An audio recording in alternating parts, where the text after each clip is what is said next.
Hapo kibinadamu anatamani hii ndio ingekuwa USA.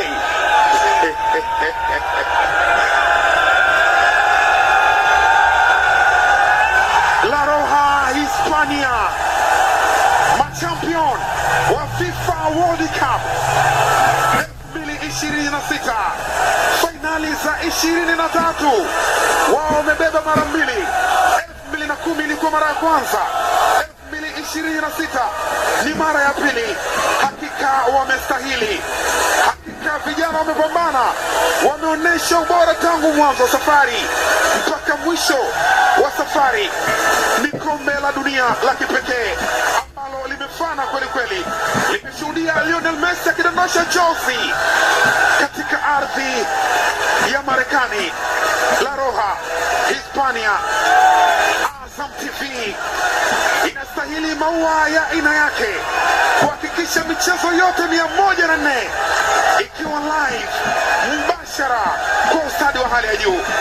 Wachambuzi kutoka kona mbalimbali za Tanzania na watangazaji wamechagiza kuhakikisha kampeni hii inakwenda vizuri kwa mara ya kwanza kwenye historia ya Jamhuri ya Muungano wa Tanzania. Azam TV imekuletea burudani ya michezo 104 ya kombe la dunia ambayo safari yake ilikuwa ndefu. Michezo yote imekamilika na finally ni La Roja, ni Hispania wanakamilisha hilo. Fainali za aina yake na fainali ambazo ni historia kwa nyota ambao wapo kwenye kikosi hiki. Zoezi ambalo linafanyika ni kila mmoja kuhakikisha kwamba analigusa, kuona kila ambacho amekipigania, nini ambacho kilikuwa kinatafutwa, taji lenye hadhi na heshima kubwa kwenye mpira wa miguu.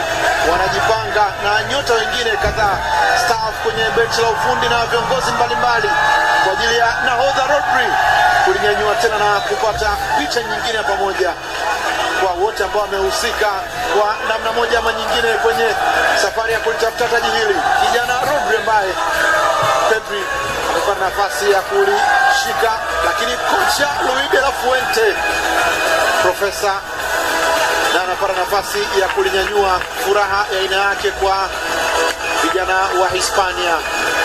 Kazi kubwa imefanyika, heshima wameilinda, heshima ya soka la kuvutia. Timu zinazocheza kwa kasi mithili ya England pamoja na Ufaransa zilipewa nafasi kubwa, lakini timu ambayo inacheza kwa staili ya kumiliki mpira kwa kiasi kubwa kucheza kwenye nafasi kama imefanikiwa kutwaa ubingwa, ikilipamba dimba hili la New Jersey kwa historia aina yake, historia ikiwa inaandikwa, bendera ya Hispania ikipepea kwa heshima kubwa, na ambavyo wamekuwa na